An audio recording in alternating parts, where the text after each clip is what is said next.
sometimes appearances can be deceiving.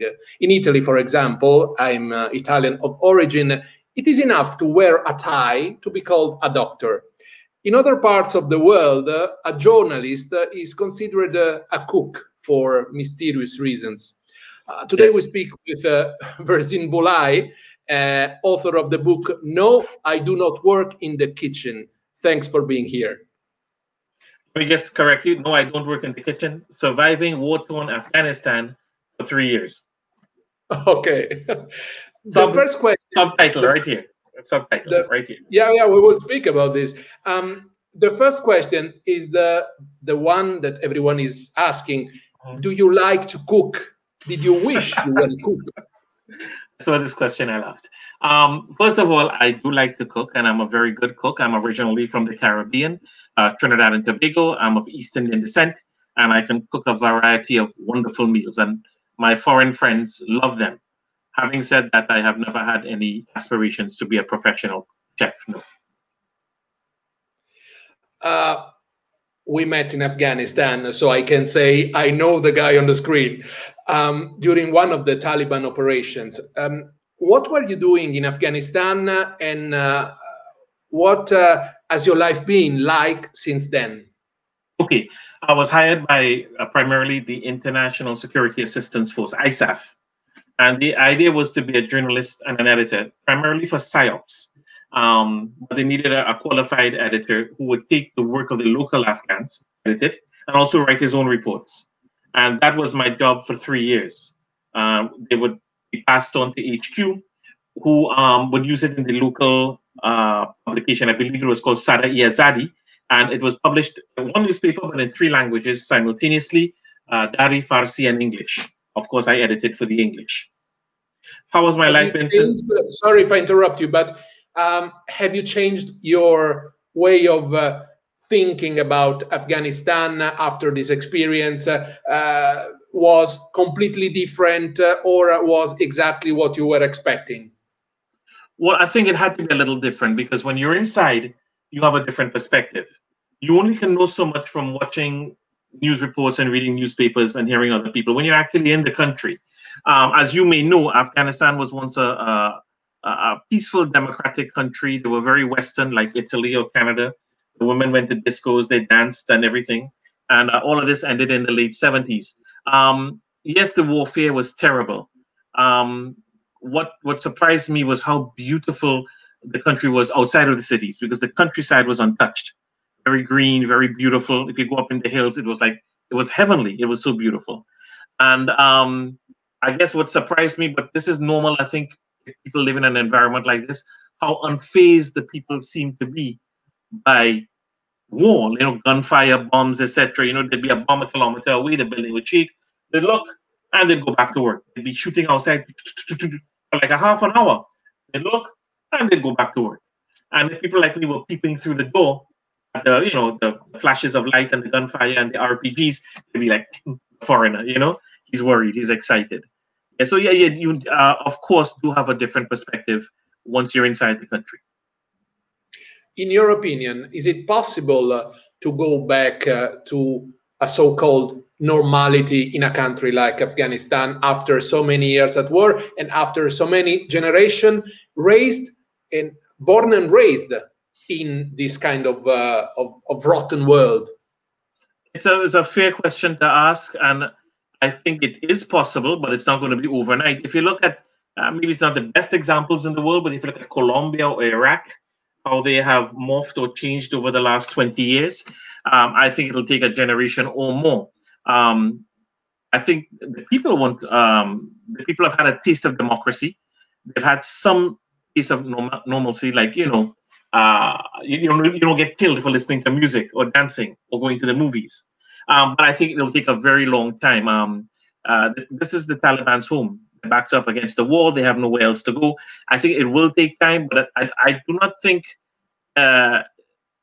you will see some change, I think, every decade. But I think in the next 20 years, they will still be in the process of change. It will certainly take some time. Look at Sri Lanka and the Tamil Tigers. Look at Colombia and FARC. These things, unfortunately, don't happen overnight. Maybe I'm a bit naive, but Okay, you were there. You told us for this kind of PSYOP operation. It is not only propaganda what you were doing there. I mean, you were trying also to understand the situation, I would say, from a cultural perspective. Am I wrong? Well, first of all, let's talk about the propaganda part. You are not wrong. That was what psyops do, not me. I can honestly say me. I assume the stories my reporters gave me were true. I edited, and any story I did, I actually did and actually existed. I didn't make up names or make up events. I'll be honest with you, I was not there from a cultural perspective, but you cannot help but be, observe the culture and become part of the culture to some degree if you so wish. And this is how you get a better appreciation of the country, because you're with the people, you're listening to them, you're seeing how they live their lives. And at the end of the day, in any country of the world, be it Afghanistan or anywhere else, they're just like you and me. They want to have a life, they want to have a family, and they want to go forward in life. That's all they want. Nobody really wants warfare or to be harassed by the police or foreigners and so on. And of course, nobody appreciates, and I put it in my book, being treated like a second-class citizen in their own country by the foreigners, the NATO soldiers, and so on. As I told you, I am of Italian origin and I come from the southern part of the country. So it is easy for me, or it was easy when I used to live there, to meet people somehow connected to the mafia world, let's say. I assume that when you were in Afghanistan was also possible more or less to get in contact with Taliban. How was this kind of encounter? Well, first of all, no. I tried very hard not to get in contact with the Taliban. What happened? Maybe you didn't know it, or you weren't supposed to. Exactly. What happened was, when you go outside, you do not know who the Taliban are. They don't wear fatigues. They don't wear uniforms. They don't advertise themselves. And you got to be nuts in the small towns to go outside at night, because that's when the Taliban are more free, with the exception of Kabul. I had reporters. They went out. What I would do is I would go out with them if they deemed it safe enough. So did I ever knowingly meet the Taliban? Absolutely not. Were they probably all around me on the street at times? Probably. But what I did do, and I say this respectfully, I tried to go, I look like this, so I can blend in Afghanistan. And my reporters were local. So I tried never to walk around or drive around with Caucasian people, because they stood out too much, especially in a NATO vehicle. It's like a big X going through the city. You're asking for somebody to shoot at you. So I would always go out with my reporters, and I blended in fine. And I followed their lead. Did I ever directly meet the Taliban? No. I observed them from time to time when they were arrested. But no, I never went out to meet any of them. We joke about it, and you are the first to do it, but it's quite annoying. It must be quite annoying that a Canadian like you was looked down upon, so to speak. Has anything changed over the years? You mean for me? Yeah, for you and in general, because I had this kind of bad experience. I was Italian. I was working with a Turkish team, and I was looked like, he's not a good professional by Americans, UK administratives, or by even Frenchies. Mm-hmm. Really, no. It was really accentuated in Afghanistan, and I tried to be understanding in the beginning, but I said, okay, I know what the enemy looks like. I wore my ID, and if you look around some camps, the camps are very cosmopolitan, and the people can come from anywhere, and this is why you wear your ID. And I would get like looks the moment I walked in, or I would just be spoken to in a manner as if I was some intruder, and I would have to politely explain what this is my ID and this is why I'm here, and so on and so on. After Afghanistan, no, I mean, I was in places like Istanbul and Colombia, and not really. I never felt aware of my race or the color of my skin in those cities. But sadly, in Afghanistan, yes, on a daily basis. And sometimes they got to know you and they relaxed a bit. But I know sometimes I would ask myself, haven't they taught them how to read in the British Army? Because I'm wearing my ID right here. It's there for see, and I had a pretty high clearance. I had a very high level of clearance. The level of clearance had nothing to do with the color of my skin, but rather my qualifications and my nationality. And at some point you just try to like not notice it, remember your salary, and proceed with your life. Can you tell us a nice, sad, or even worthy episode that happened to you while writing the book?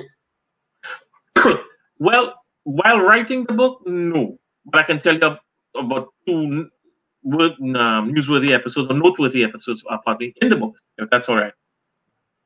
Yeah. So one was it was Christmas of 2009. I was staying in a hotel called the Hital Hotel, and normally we could stay in camp, but because I was already living in a camp and I wanted to stay in a room with TV and nice bed and so on, so I paid for it myself. And whenever I had been there before and I was going out for the taxi, I'd go outside and I'd wait, fresh air, green grass. I would stand up next to the security guard. My female colleague never went out. She was always worried about a possible attack. And she was more experienced than me, and she was right. I would have conversations with the security guard, a very youthful fellow. I could not speak the language, but I do speak some degree of Turkish. And I would speak Turkish, he would speak Dari, and we would, every 5 words, we would understand each other. And we would smile and laugh. It was Christmas time, it was cold, and I said, you know what?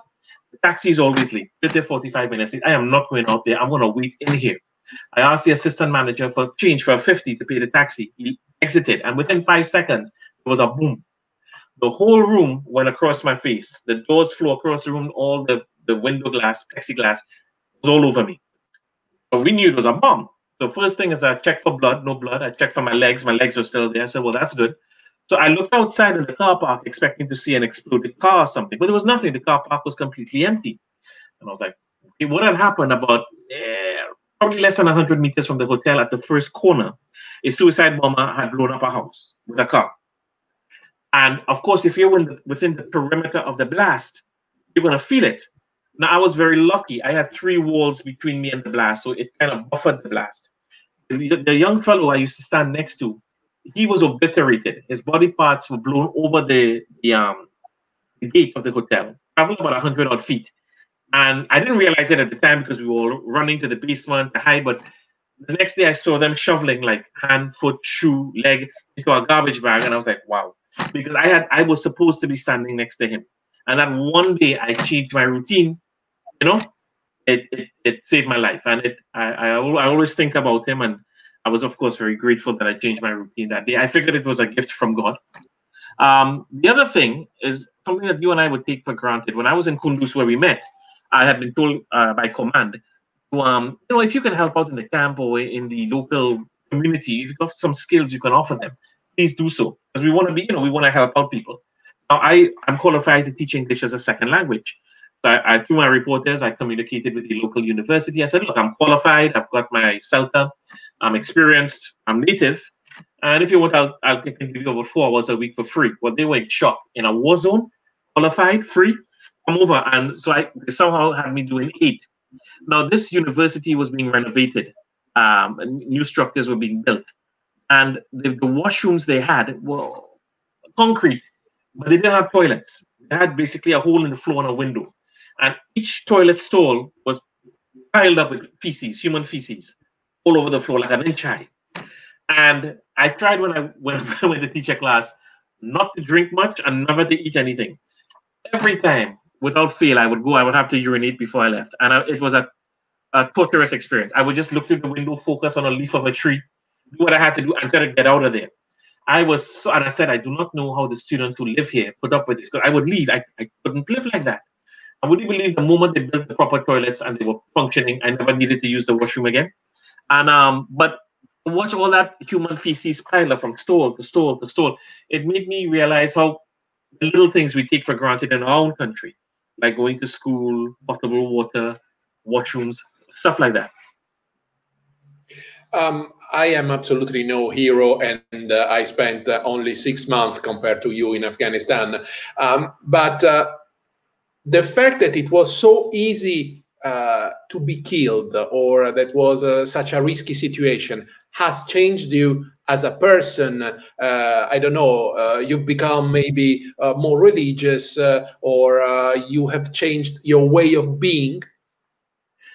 It has to shape you in a certain way, without a doubt. Especially as I was outside of Kabul, I was more prone to attacks and so on. The one with the bomb, the one where I missed the bomb. I mean, Alberto, it wasn't like I was maybe going to get hurt or maybe going to die. I was going to die, and and I was going to be obliterated into little pieces. And all I could think was, they put this guy in a garbage bag. Were they going to put me in a garbage bag? Were they going to at least separate our body parts? How are my parents supposed to receive my body? You know, these people are shoveling stuff into a garbage bag. And I think the title is in chapter Boom and a Gift from God in the book. And I realized God gave me a chance that day. Had it been a month earlier, it wouldn't have been so cool. I would have stepped outside and I would have died. And I said to myself, God has given me a chance to move on with my life, a chance to live. And what I tried to do was appreciate every day and to make something of my life, make the most of my life, not to take what time I have on this earth for granted. Some shrinks think that writing can be helpful, can help you. I think that your book is kind of a gift that you give to the others in order to share your life experience with others. Why did you write this book? Very good question. Let me be frank and tell you, I never thought this could be a book. What happened is I went to Afghanistan and I said, this is a historic moment. Afghanistan, to my generation, is what the Vietnam War was to my parents' generation. And I said, this could be very historic years from now, the Afghan War. Let me keep a journal, because you're not going to have a super clear memory 20, 30 years from now. Let me keep a journal and have something to look back on. What I did once I kept the journal, Alberto, is I would send emails to friends. I said, this is what's happening. And some of them were enthralled. They were absolutely enthralled. And they said, listen, this could be a book. I mean, I feel like I'm there. I feel like I'm experiencing it with you. This could be a movie. And I was like, really? Yeah. And they kept saying that. And I was like, maybe. And last year, I finished another book I've been working on, which will be released on October 1st of this year, Trials and Tribulations.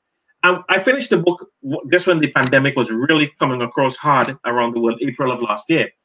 And I said, I've got some free time. We're on a lockdown. I'm working from home. And I remembered my cousin's words the Christmas before. Listen, an Afghan journal, that could be a bestseller, really. And I said, well, I've got free time. So I took the journal, edited it, turned it into a book. And I'm probably one of the few guys in the world that wrote and published a book that I didn't think could be a book. Your perspective is different. To me, I got up. It was sub-zero in the tent. I slept on my desk. There was a bomb. There was a missile. But I didn't think it was that amazing. And I was wrong. And to the people who encouraged me, I thanked them in the book. And because I've gotten feedback from people via Amazon and so on. And it was exactly what my friends and family said. They said, I feel like I'm there. It's gripping. Two comments I would like to repeat. A girl from UK saying, I read it in one day and I forgot to eat lunch. A colleague of mine via LinkedIn says, every night before I go to bed, I read 2 pages because I want it to last.